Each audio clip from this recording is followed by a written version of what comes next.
Hürmetli de ulağatlı ustazlar, sizlerde kelip жеткен tör мерекелерiniz, ustazlar günüмен шын жүректен құттықтай отырып, сіздерге жыл лебізімізбен номер 28 Шохан Уәлиханов атындағы орта мектебінің 9 сынып оқушыларының құттықтау видеороликтерін жолдаймыз.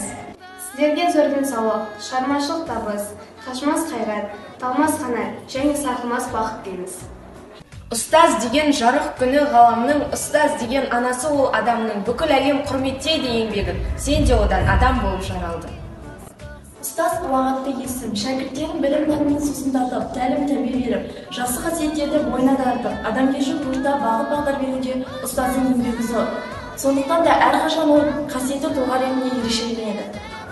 Ең аяулы есім ғой ұстаз деген, бар тіршілік бақытты ұстаз бейнет.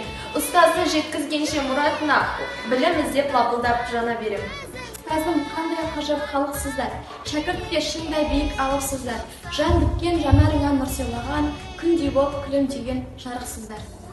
Білімнің күші құдіретті, ол бар жерде үздіксіз даму үдерісі жүреді. Білім мен ғылым арқылы өркениет дамып, мәдениет гүлденеді. Білім арқылы адам өмірдегі өз орнын табады.